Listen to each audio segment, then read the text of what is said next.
السلام علیکم. تو شروع کرتے ہیں اپنا ناول. وہ کروڑوں کی جائیداد کی واحد وارث تھی، مگر اس طوفانی رات میں اپنی جان اور سب سے بڑھ کر اپنی عزت بچانے کے لیے ننگے پاؤں سڑکوں پر ماری ماری پھیری تھی.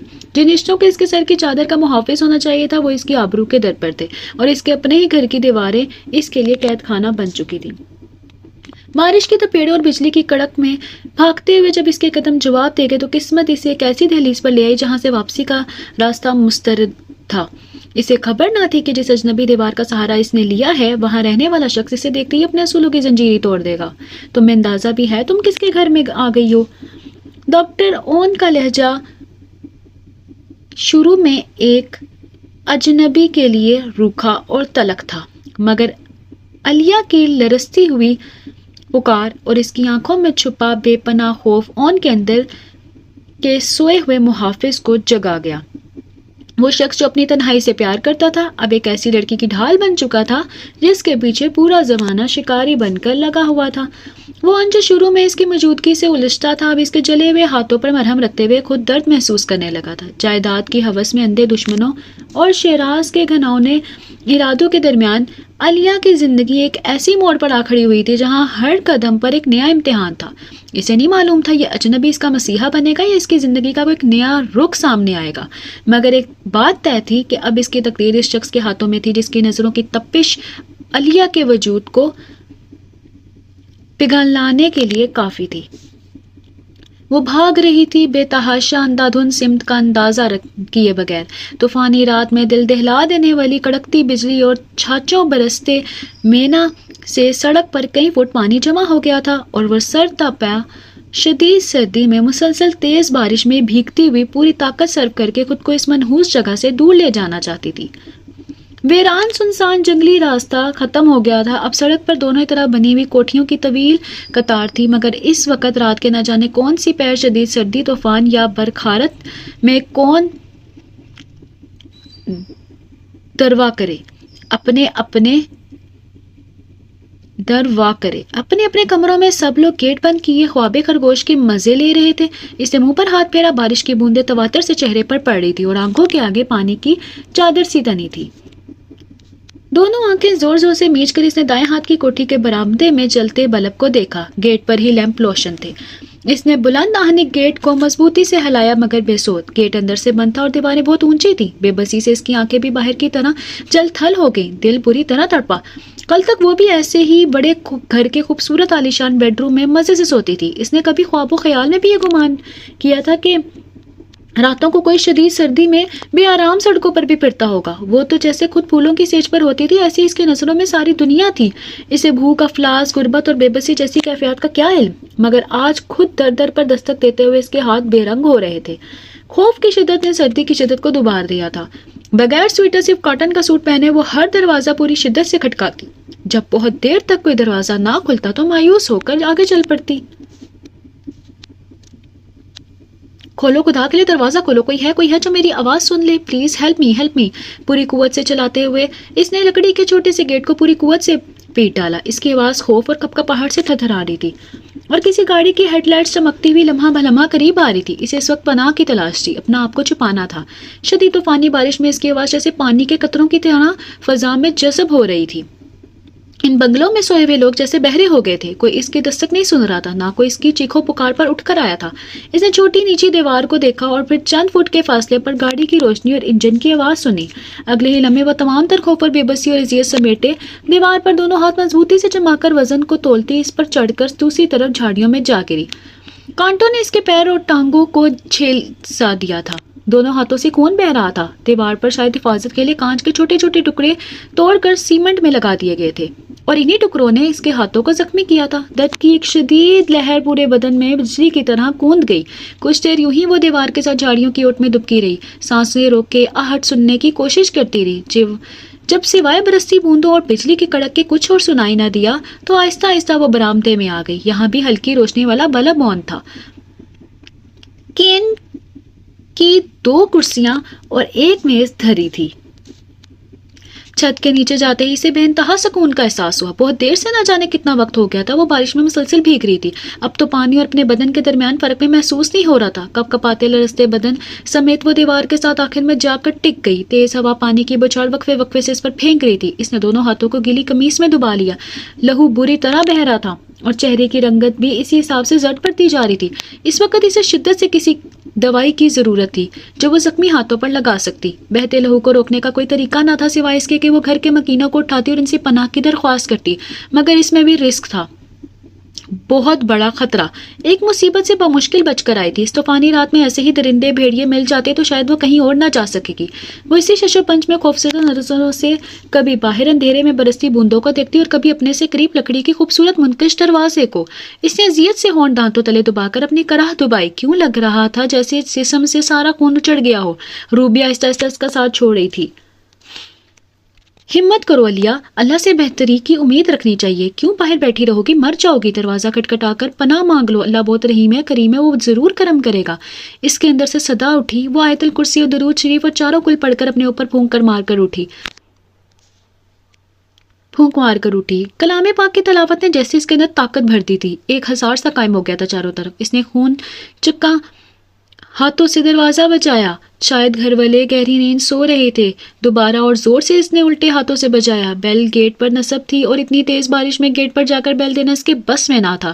ویسے بھی پہلے بہت دیر بیل بجاتی رہی تھی, کسی نے آواز نہیں سنی تھی. بہت دیر انتظار کرنے کے بعد اس نے دوبارہ پوری قوت سے دروازہ بجایا. دل ہی دل میں وہ دعائیں مانگ رہی تھی کہ دروازہ کھولنے کوئی عورت آئے. اس وقت اس کی حالت بہت ناگفتابہ تھی. پورا بدن لہو لہان تھا. گیلے کپڑے سطر پوشی کے قابل نہیں رہتے. اس نے کراہ کر ہاتھوں کو گیلی قمیص سے پہنچا اور اسی دم دروازہ کھل گیا. سوئی ہوئی آنکھوں کو بمشکل کھولے. گاؤن پہنے شخص کو بلا شبہ حیرت کا شدید جھٹکا لگا تھا. اس وقت رات کو ایسے موسم میں اکیلی نوجوان خوبصورت لڑکی کا یوں دروازے پر موجود ہونا اس کے لیے قطعی ناقابل فہم تھا. ادھر اس کی حالت میں کچھ کم نہ تھا. علیا تو جیسے کرنٹ کھا کر 2 قدم پیچھے ہٹی. وہ پلیز ہیلپ می, بمشکل وہ مدعا بیان کر سکی, جبکہ وہ بندہ ابھی تک ششو پنچ میں مبتلا حیرانی سے دروازے کے بیچ کھڑا تھا. آپ کون ہے اور اس وقت یہاں کیسے, کیا ہیلپ چاہیے؟ کسی عورت کو, میرا مطلب ہے اپنی بیوی کو پلیز بلا دے, میں ان سے بات کرنا چاہوں گی. اس نے حیرانی سے اسے دیکھا. بیوی کو؟ مگر آپ ان سے کیا کہیں گی, آپ ان کی واقف دوست ہیں؟ جی میں ان کی سہیلی ہوں, پلیز انہیں بلا لیں. ایک دم وہ جھوٹ بول گئی. شاید اسی بہانے وہ مروت پر آمادہ ہو جائے, ورنہ آج کل کے دور میں تو کوئی کسی کی خراب حالت دے کر مدد بھی نہیں کرتا کہ کہیں خود کسی مشکل میں نہ گرفتار ہو جائے. یہاں تو معاملہ نوجوان خوبصورت و زخمی لڑکی کا تھا. کچھ بھی الزام لگ سکتا تھا, کوئی کیسے اعتبار کر لیتا. دیکھیں وہ تو, آپ اندر آ جائیں پلیز, ڈرے نہیں, آپ زخمی ہیں اور میں ڈاکٹر ہوں. آئیں پلیز, بلا خوف و خطر اندر آ جائیں. وہ اس کے ہاتھوں سے بہتے لہو اور پاؤں پر خراشے واضح دیکھ چکا تھا. بے حد شفیق اور سادہ لہجے میں اسے کہہ کر پیچھے ہٹ کر گزرنے کے لیے راستہ بنایا. وہ ششو پنچ کا شکار کچھ دیر کھڑی رہی. ڈاکٹر اون بغور اس کی کھچکچاہٹ دیکھ رہے تھے مگر خاموش تھا. پھر وہ اندر چلی گئی. آہستہ سے دروازہ بند کر کے اسے لے کر ڈرائنگ روم میں آ گیا. پلیز بیٹھیں, میں اپنا باکس لے آؤں, آپ کی فوری بینڈیج بہت ضروری ہے. اسے صوفے پر بیٹھنے کا کہہ کر وہ چلا گیا. اس نے بغور چاروں طرف دیکھا. خوبصورت لیکن سادہ سا ڈرائنگ روم تھا. لائیں پلیز اپنا ہاتھ دکھائیں. اس نے اپنا میڈیکل باکس ٹیبل پر رکھا اور خود اس کے قریب بیٹھ کر اس کے ہاتھ لیے. خون اب بھی رس رہا تھا. اتنا گہرا زخم, اتنی بلیڈنگ ہو رہی ہے. اس نے کاٹن سے اس کا ہاتھ صاف کیا. اسپرٹ میں بھیگی کاٹن تھی. اسے شدید اذیت محسوس ہوئی. بمشکل دان پر دان جما کر اس نے اپنی آواز دبائی تھی. تکلیف سے چہرہ سفید ہو گیا تھا. کافی گہرے زخم تھے. کانچ کے ہتھیلی کو درمیان سے چیر دیا تھا. دائیں ہاتھ کی انگلیاں چھل گئی تھی. بہت دیر تک وہ احتیاط سے آہستہ سے اس کی بینڈیج کرتا رہا. دونوں ہاتھوں پر پٹیاں بند کی تھی. اب اسے احساس ہوا تھا کہ وہ کانپ رہی تھی. گرم ماحول میں آہستہ آہستہ اس کا سرد بدن جاگ سا رہا تھا. آپ کپڑے تبدیل کر لیں, ادھر الماری ہے, یہ ساتھ ہی بیڈ روم میں جو لباس بھی مناسب لگے پہن لیں, کیونکہ یہاں سب مردانہ ڈریس ہیں. کیا مطلب, آپ کی بیوی نہیں ہے؟ شدید متہوش انداز سے اس نے پوچھا. جی نے اگر شادی کی ہوتی تو یقیناً ہوتی. اس نے ہلکے سے مسکرا کر کہا. تو پھر آپ نے مجھ سے جھوٹ بولا تھا, اور ابھی باہر آپ اکیلے ہیں یہاں. اس نے جس خوفزدہ سے انداز میں شکوہ کیا تھا وہ بری طرح چونکا. جی نہیں, میں نے آپ سے کوئی جھوٹ نہیں بولا. آپ نے خود ہی سوال کیا اور خود ہی جواب بھی کر لیا. گھر کے حالات کے پیش نظر میری خاموشی بھی تو نیکی ہی ہے, اور آپ بالکل فکر مند نہ ہو. آپ یہاں محفوظ ہیں. سردی بہت زیادہ, اس لیے کپڑے ضرور بدل لیں تاکہ بیمار نہ ہو. دروازہ اندر سے لاک کر لیں, اور یہ دوائی ابھی لازمی کھانی ہے. میں آپ کے لیے چائے بنا لاتا ہوں. اس نے اتنے سادہ شفیق اور پراعتماد انداز میں سے تسلی دی کے بعد کی کہ زخمی پرندے کی طرح پھڑپڑاتا دل کچھ پرسکون سا ہوا. ابھی بھی اسے کامل یقین نہ تھا. بہت بڑے حادثے سے بچ کر آئی تھی. آدم کے بیٹے کا ایک مکروہ اور شیطانی روپ دیکھ چکی تھی. اس لیے چند لمحوں پہلے والا اطمینان اور خوشی اس کے اکیلے رہنے کی خبر سن کر ختم ہو گئی تھی. نہیں پلیز آپ رہنے دیں, میں چائے نہیں پیوں گی. اس نے جلدی سے کہا. حالانکہ طلب شدید تھی, سرد جسم کو حرارت کی ضرورت تھی, ورنہ ایسے موسم تو وہ آدھی رات کو اٹھ کر الیکٹرک کیٹل میں چائے یا کافی بنا کر پیتی تھی، مگر اب وہی خوف، کہیں چائے میں نیند یا بے ہوشی کی دوا ہی نہ ملا دے۔ ایز یو وش، آپ بالکل ریلیکس ہو کر لیٹ جائیں اب اور دوا ضرور کھا لیں۔ اب میں بے ہوشی کی اس میں کوئی بے ہوشی کی گولی نہیں ہے۔ اس کے لہجے سے صاف ظاہر تھا کہ وہ اس کی ہچکچاہٹ کو سمجھ چکا تھا، یا شاید وہ فیس ریڈنگ میں ماہر تھا، اور یہ ٹیوب اپنے خراشوں پر لگانے کافی بہتر محسوس کریں گی۔ اس نے دوبارہ میڈیکل باکس میں سے ایک زرد ٹیوب نکال کر اس کی طرف بڑھائی، جسے اس نے خاموشی سے تھام لیا۔ ادھر اس نے پھر اس کی سوچ کو پڑھ کر دوسری طرف دروازے کی طرف اشارہ کیا۔ شکریہ۔ وہ اپنی دوا اٹھا کر بیڈ روم میں داخل ہوگی، پلٹ کر دروازہ بند کرتے وقت بے اختیار ہی نگاہ باہر کھڑی ڈاکٹر اون پر پڑی۔ وہ بےحد غور سے اسے دیکھ رہا تھا۔ کترائی سی اس نے دروازہ بند کر کے لاک لگایا، تمام کھڑکیاں اچھی طرح چیک کی، یہاں تک کہ روشن دان تک دیکھا جو خاصی اونچائی پر واقع تھا۔ ایک نظر گیلے کپڑوں کو دیکھا، واقعی سے لباس تبدیل کر لینا چاہیے۔ لکڑی کی الماری کھول کر وہ اندر دیکھنے لگی۔ ہینگروں میں استری شدہ شلوار سوٹ ٹنگے تھے، کچھ قمیض، جینز اور پینٹس تہ در تہ نچلے خانے میں دھری تھی۔ جرابیں، رومال، ٹائیاں کافی زیادہ سلیقے اور ترتیب سے دھری تھی۔ کیا پہنوں؟ یہ سب تو اس کے سائز سے بہت بڑے کپڑے تھے۔ وہ 6 فٹ کا اونچا لمبا صحت مند بندہ اور یہ 5 فٹ 3 انچ کی دہان پان نازک بدن لڑکی۔ آخر اس نے ایک ہلکا آسمانی رنگ کا موٹا سا سوٹ نکال لیا۔ سوٹ پہن کر اس نے آئینے میں خود کو دیکھا تو اپنا مضحکہ خیز حلیہ دیکھ کر بے اختیار مسکرا دی۔ شلوار کے پانچے تہ تر تہ موڑ کر لمبائی کم کرنے کی کوشش کی، بازو بھی بہت لمبے تھے۔ چلو خیر، گیلے کپڑوں سے تو نجات ملی۔ اس نے سوچا۔ پاؤں اور پنڈلیوں پر دوا مل کر اس نے بالوں میں برش کیا۔ سردی شدید سے شدید تر لگ رہی تھی، حالانکہ باہر بارش اور سردی کے باوجود اسے احساس نہیں ہوا تھا۔ اب گرم ماحول میں سر جسم کپکپا رہا تھا، ہاتھوں کو تکلیف سوا تھی۔ کمرہ بہت گرم تھا، ہیٹر آن تھا، بیڈ پر کمبل یوں کھلا پڑا تھا جیسے کوئی لپٹا ہوا ہو، شاید وہ یہاں سو رہا تھا اور اب اس کی خاطر دوسرے کمرے میں جا پڑا تھا۔ اس نے ممنونیت سے سوچا۔ دوا اب تک اس نے نہیں کھائی تھی، پتہ نہیں کیوں وہم دماغ میں جڑیں مضبوط کر رہا تھا۔ یہ رنگ برنگی ٹیبلٹس اسے چھوٹے چھوٹے پھندے لگ رہے تھے۔ ایک بار اس کا ہاتھ بڑا بھی تھا، مگر اندر سے صدا اٹھی تھی کہ بے وقوف اتنی جلدی بھول کر ایک بار پھر مرضات پر بھروسہ کر رہی ہے، اور اس نے فوراً ہاتھ کھینچ لیا۔ کمبل کو اچھی طرح جسم کے گرد لپیٹ کر اس نے دروازے کو دیکھا، کھڑکیوں پر نظر ڈالی، بدن میں شدید زور کی ٹیسیں اٹھ رہی تھی۔ ایک طویل مسافت، ایک کٹھن مرحلہ، بے انتہا اذیتناک لمحات اس نے گزارے تھے۔ شدت سے دل چاہا جب سب کچھ بھول کر سو جائے، اور اس وقت اٹھے جب سارے زخم مندمل ہو جائیں، مگر یہ جسمانی اذیت اور یہ رنگ برنگے زخم تو ان زخموں کے مقابلے میں کچھ بھی نہ تھے، جو روح کو چیر گئے تھے، دل کو ہلہان کر گئے تھے۔ اس کو زندگی نے اتنے دکھ ایک دم دیے تھے کہ وہ شکوہ بھی نہ کر سکی۔ 3 دن 3 سیال آتے گھر سے دور گزارنے والی لڑکی کا آئندہ کیا ہوگا؟ اور پھر جب نہ ماں اپنی ہو، نہ باپ زندہ ہو، تو ایسے میں آئندہ کیا ہوگا؟ یہ سوال سیاہ محیب گہری کھائی کی طرح منہ کھولے کھڑا تھا۔ تمام واقعات اس کے ذہن میں درد بھری ٹیسوں کی طرح اچھا اٹھے۔ علیہ بیٹے، یہ آپ کی ممی ہے۔ بابا نے اس کے ہاتھ تھام کر ممی کے آگے کیا۔ ممی نے واہلانہ پن سے اس کے گلے لگ کر چٹ اس کے گورے گورے پھولے ہوئے گالوں پر بوسے دیے۔ بابا نے ممی کی محبت اور اس کا اطمینان دیکھ کر گہرے پرسکون سانس لی۔ وہ تمام خدشات جو زہرہ بیگم کی وفات کے بعد دوسری شادی کے سلسلے میں ذہن پہ تھے، خصوصاً علیہ کے حوالے سے کہ اس معصوم 5 سال چھوٹی بچی کو ستیلی ماں حقیقی محبت اور پیار دے بھی سکے گی یا نہیں، بے بنیاد ثابت ہوئے تھے۔ علیہ کی خاطر اس کی تنہائی کو دیکھتے ہوئے بھی تو انہوں نے سونیا سے شادی کی تھی۔ وہ طلاق یافتہ تھی، اولاد نہیں تھی، بچوں سے بہت محبت کرتی تھی، اور یہی خوبیاں تھی جو رحمان صاحب کو ان کے قریب لے گئیں۔ علیہ تو بچی تھی، ماں کی محبت کو ترسی ہوئی، سونیا کی ذرا سی توجہ اور میٹھی پیار بھری نظروں پر ہی رجھ گئی۔ اس کی پیدائش کے وقت زہرہ بیگم کا انتقال ہوا تھا، اور دادی اماں نے 5 سال تک اسے بہت لاڈ پیار سے پالا تھا۔ پچھلے سال ان کا بھی انتقال ہو گیا تھا، اب وہ بالکل اکیلی تھی۔ آیا اور نوکروں کی فوج بھی تھی، مگر رحمان صاحب کو اس کی طرف سے تسلی نہ تھی۔ اس کی تنہائی کو دیکھتے ہوئے ہی سونیا بیگم کو بیاہ کر لائے تھے۔ ان کا انتخاب غلط بھی نہ تھا۔ علیہ کو سونیا بیگم نے اتنا پیار و شفقت دی تھی کہ وہ ہر وقت انہی کا دم بھرتی تھی۔ رحمان صاحب دونوں کو خوش دیکھ کر خود بھی مطمئن ہو گئے تھے، مگر جو وقت آگے بڑھا، سونیا بیگم کو اصلیت کھل کر سامنے آنے لگی۔ رحمان صاحب دولت کی بند تجوری تھے جس کی چابی علیہ تھی، اور اس چابی کو اس نے نہایت چلاکی سے اپنے قابو میں کر لیا تھا۔ محبت کی میٹھی چھری سے وہ اسے ذبح کر رہی تھی کہ نہ علیہ کو اس کی سازشوں کا علم ہو سکتا تھا اور نہ رحمان صاحب کو۔ رحمان صاحب کے نزدیک تو سونیا کفایت شعار اور سگڑ بیوی تھی، جو اتنی سہولت ہونے کے باوجود فضول خرچ نہ تھی۔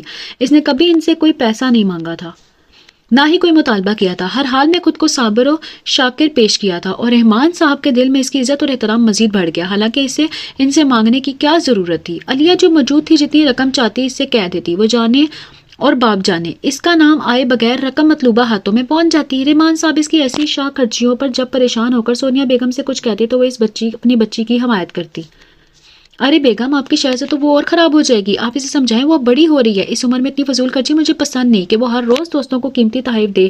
یا پارٹیاں دے. آپ ماں ہیں, اسے سمجھائیں. او ہنی ڈیئر, میری بچی ابھی نئی نئی کالج پہنچی ہے. اس عمر میں دوستوں کے ساتھ ہلے گلے تو ہوتے رہتے ہیں. ساری عمر گھرداری ہی سنبھالنی ہے. 4 دن تو عیش و موج ملے کے ہوتے ہیں بیچاری بچیوں کے. اب بس اسے ڈانٹا نہ کریں, جو کہہ دے دیا کریں. میں تو خود بھی اس کی فرمائش رد نہیں کرتی. میرے پاس ہو تو کبھی آپ کے سامنے ہاتھ نہ پھیلانے دو بیٹی کو. ہاتھ باتوں باتوں میں وہ خفا ہو جاتی. ارے بیگم, تم بھی کمال کرتی ہو, تم خود ہی کچھ مانگتی نہیں ہو. کبھی حکم تو کرو, کوئی پیار بھری فرمائش. پھر دیکھو نہ پوری کروں تو شکوا کرنا. لوہا گرم دیکھ کر چوٹ لگانا اسے خوب آتا تھا. چلاکی سے بولی, جانی میں نے ایک ڈائمنڈ کا سیٹ دیکھا تھا جیولر کے پاس, وہ خریدنا چاہتی ہوں. دیکھیں نا بیٹی جوان ہے, کل کلاں کو پہننا بھی ہے. ابھی سے اس کے لیے کچھ بنانا شروع کرتی ہوں.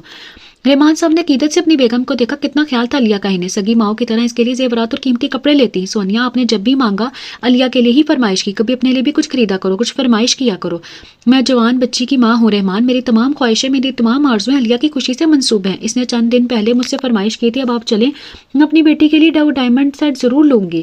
رحمان صاحب خوشی خوشی اس کے ساتھ 2 لاکھ کا قیمتی سیٹ لینے چل دیے. اس بات سے قطعی بے خبر کہ اب تک لاکھوں کے خریدے گئے زیورات میں سے بمشکل چند ہلکے اور نقلی نگوں والے سیٹ ہی ہوں گے جو علیہ کے پاس ہیں.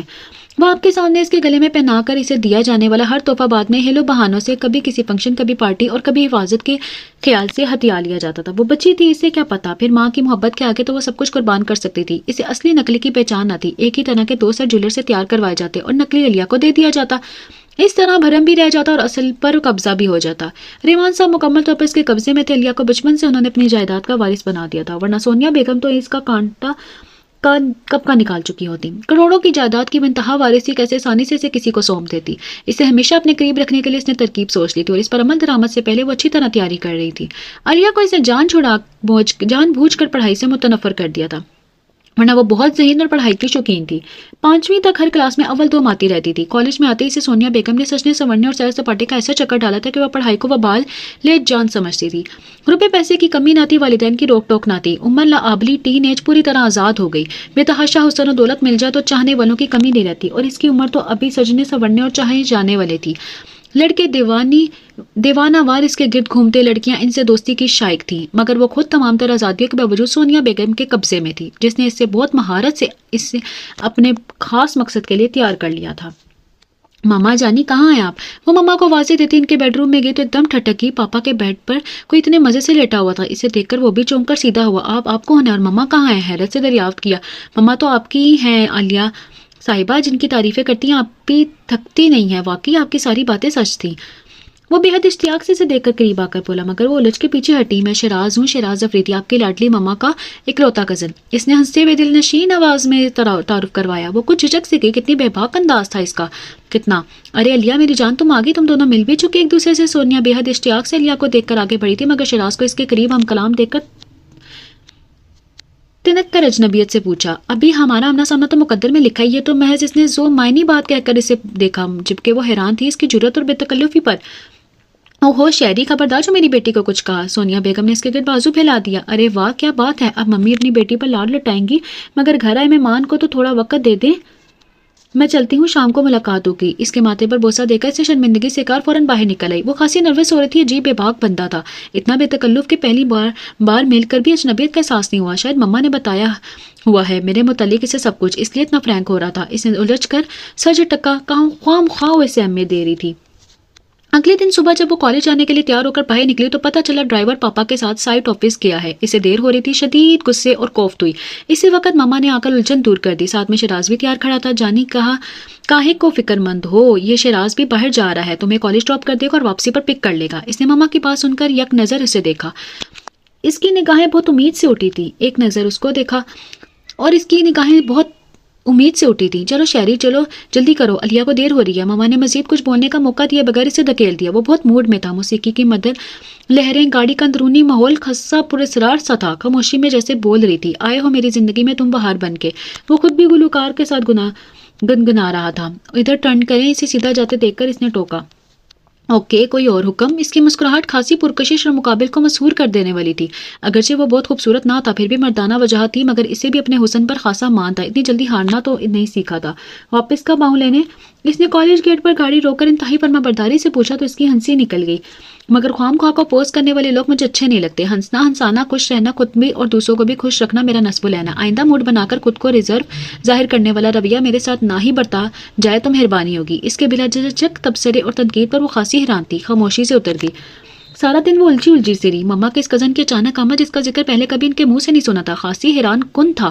پاپا اس کے ساتھ بہت محبت اور بے تکلفی سے پیش آتے تھے. وہ خود بھی دن بدن یہاں اپنی جگہ بنا رہا تھا. پاپا اس کے اخلاق رکھ رکھاؤ اور اس کی باتوں سے بہت متاثر تھے. ماما کا کزن تھا خاص اہمیت حاصل تھی. وہ اس سے بھی فرینک ہونا چاہتا تھا اور ماما تو دونوں کی تنہائی فراہم کرنے کی متلاشی رہتی تھی. ایک ہی گھر میں رہتے ہوئے ایک ہی چھت تلے سارا وقت گزارتے ہوئے بے تکلفی اور انسیت پیدا ہو جانا قطعی حیران کن تھا. آج بھی وہ اسے لانگ ڈرائیو پر لے آیا تھا. حالانکہ سالانہ امتحان قریب تھے. اسے بہت محنت کی ضرورت تھی مگر یہاں اس گھر میں نہ ماحول ہی پڑھنے کے لیے مناسب تھا اور نہ لوگ ہی پڑھائی کے شائق تھے. علیہ آج موسم بہت خوبصورت بہت رومانٹک ہو رہا ہے. دل چاہتا ہے تمہارے ساتھ یوں ہی چلتے چلتے افق کے پار پہنچ جاؤں. وہ برملا اپنی پسندگی اور محبت کا اظہار کرنے لگا. اس کی باتیں نگاہوں کے انداز بدن میں کرنٹ سا دوڑا دیتے تھے. وہ کوئی شرم و حیا کی پابند ماحول کی پروردہ تو نہ تھی. اسے تو ہر روز کئی لڑکے ایسے محبت بھرے ڈائیلاگ سناتے تھے. وہ اپنے حسن و دولت پر ناز کرتی ہوئی سر جھٹک کر آگے بڑھ جاتی تھی. یہاں بھی شاید معاملہ ایسا ہی ہوتا مگر شیراز کے ساتھ ماما کی بھرپور حمایت تھی. وہ ہر وقت اس کی تعریفیں اس کی باتیں پاپا اور اس کے سامنے کرتی تھی. فطری طور پر اس کا رجحان ذہنی میلان شیراز کی طرف ہوتا ہی تھا. شیراز رک کیوں گئے؟ گاڑی چلائیں نا. اس کی واہلانہ نگاہوں سے گھبرا کر اس نے اسے ڈرائیونگ کی طرف متوجہ کیا. تم بہت خوبصورت ہو بہت خوبصورت. تمہیں دیکھ کر خود پر قابو پانا خاصا مشکل لگتا ہے. تمہاری ناراضگی سے ڈر لگتا ہے ورنہ میں یہ گستاخی کر. Shiraz please shut up. چلو اب. اس کو مزید بکنے سے روکنے کے لیے جلدی سے اسے سخت لہجے میں ٹوکا. دادی اماں کی تربیت سالے جو بچپن میں کوٹ کوٹ کر اس کے اندر انہوں نے بھر دی تھی. اس کی رمق بھی پاکی تھی. اسے اپنی نسوانیت کا تحفظ کا احساس تھا. جب بھی شیراز اب تک حدود میں تھا. اور یار ایک تو تم ڈانٹتی بہت ہو. سارے موڈ کا ستیہ ناش کر دیا. اس نے غصے میں گاڑی کو تیزی سے ریورس کیا اور باقی تمام راستہ ناراضگی کے اظہار کے طور پر اس کی طرف سے مکمل اجنبیت برتی. ایک دو بار اس نے دیکھا بھی مگر وہ تعلق بنا رہا. گھر آ کر بھی اس نے اس کا مکمل بائیکاٹ کیا. وہ ہر روز شام کو آئس کریم کھانے جاتے تھے مگر میں بھی دونوں نے بھی مختلف گیمز کھیلتے کبھی ویڈیو دیکھتے میوزک سے لطف اندوز ہوتے مگر اب 2 دن سے دونوں میں مکمل ناراضگی تھی. ماما نے ان کی لطالگی اور صدموری کو محسوس کیا تو اس کے پاس چلی گئیں. علیہ جان شیراز بہت اچھا انسان ہے. تم سے بہت محبت کرتا ہے. محبت میں اگر کوئی بات کہہ دیتا ہے تو برا مت مانا کرو. ماما میں نے تو کچھ بھی نہیں کہا. وہ خود ہی ناراض ہو کر بیٹھ گیا. اس نے لاٹ سے ٹنک کر جواب دیا. بچوں کی طرح لڑا نہ کرو. میں اور تمہارے پاپا تو اسے تمہارے لیے پسند کر چکے ہیں. اس نے چونک کر انہیں دیکھا. کیا ہوا؟ کیا تمہیں ہمارے فیصلے پر کوئی اعتراض ہے؟ اسے ناخوش دیکھ کر انہوں نے پوچھا. ماما پلیز ابھی میں اس بکھیڑے میں نہیں پڑنا چاہتی. ابھی آپ یہ خیال چھوڑ دیں. میری جان فکر مند کیوں ہو گئی ہو؟ ابھی ہم کون سا تمہیں کل ہی بھی آ رہے ہیں. صرف منگنی ہی تو کرنی ہے. اچھے رشتوں کا یہی وقت ہوتا ہے. انہیں ٹھکرانا نہیں. شیراز دیکھا بالا پڑھا لکھا نوجوان ہے. تمہارے پاپا اسے آفس کا کام تمام سمجھا رہے ہیں. انہوں نے اسے بیٹا بنا لیا ہے. تمہارے پاپا کی برسوں کی خواہش پوری ہوگی. ان کا ساتھ دینے والا ان کی مشکلات کو شیئر کرنے والا جو مل گیا ہے. وہ خاموشی سے سب سن رہی تھی. واقعی پاپا آج کل بہت خوش تھے. پہلے وہ اسے دیکھے بغیر چین نہیں پاتے تھے. اس کے بغیر کھانا نہیں کھاتے تھے. اب شیراز کی آمد سے جیسے اسے بھول سے گئے تھے. ہر وقت ہر جگہ شیراز کا ساتھ اس کا مشورہ لیتے رہتے تھے. سونیا بیگم نے برسوں کی دبی ہوئی خواہش کو بھڑکا کر شیراز کے روپ میں پیش کر کے دیا تھا. اب تو رحمان صاحب کو بھی احساس ہونے لگا تھا کہ واقعی بیٹا بیٹا ہی ہوتا ہے. باپ کا بازو اور یہ سب شیراز کا بخوبی نبھا رہا تھا. اسے یہاں آئے 6 ماہ ہو چکے تھے اور وہ یوں اپنی جگہ اس گھر اور اس کے مکینوں کو دلوں میں بنا چکا تھا کہ اجنبیت کا احساس تک نہیں ہوتا تھا. رحمان صاحب اور سونیا نے اس کی منگنی اتنی دھوم دھام سے شیراز سے کی تھی کہ ان کی سوسائٹی میں بہت دن اس کا چرچا رہا تھا. شیراز کی طرف سے بھی سونیا بیگم ہی کرتا دھرتا تھی. ان کے والدین حیات نہ تھے. اس نے آنٹی کو ہی اپنی ماں بنا کر تمام اختیار سونپ دیے تھے. ایک ایک چیز علیہ کی پسند سے قیمتی خریدی گئی تھی اور یہ سب شیراز نے اسے لے کر دیا تھا. منگنی کے بعد تو وہ بے انتہا خوش تھا. اس کی محبت اور جوش میں بھی اضافہ ہو گیا تھا. وہ اس پر حق جتاتا تھا. رحمان صاحب بھی ایسا تمام کاروبار اس کے سپورٹ کر رہے تھے. سونیا بیگم ہی کی چال بھی تھی اور انہیں کبھی آرام کبھی تفریح کا بہانہ کر کے دفتر جانے سے روکتے تھی اور یوں شیراز کو تمام کام ہینڈل کرنے کا موقع مل جاتا. واو زبردست. آج تو تم قیامت ڈھا رہی ہو. کہاں کی تیاری ہے؟ وہ اپنے دوست کی سالگرہ میں جا رہی تھی. رائل بلو پیور جارجٹ کی قمیض میں سے اس کی گوری گوری دراز باہیں دعوت نظارہ دے رہی تھی. مٹیالہ قمیض چوڑی دار پاجامہ ہائی ہیل جوتی میک اپ نے اس کے حسن کو واقعی دو اچھا کر دیا تھا. شیراز کیوں نہ بہکتا. اس نے بے اختیار اس کی باہیں تھام لی. علیہ کو عجیب کرنٹ سا لگا. اس نے فوراً خود کو اس کی مضبوط گرفت سے چھڑانے کے لیے ہاتھ جھٹکا مگر وہ مرد تھا. گرفت بھی مضبوط تھی. علیہ تم میری ہو. اتنا گریز کیوں برتتی ہو؟ کیوں دور دور رہتی ہو؟ اس کے وحشیانہ لہجے میں سرکش پیش قدمی سے وہ بری طرح نروس ہوگی. پلیز شیراز چھوڑو مجھے. وہ پوری قوت سے چیخی جبکہ اس کی گرفت پولاد کی طرح مزید مضبوط ہوتی جا رہی تھی.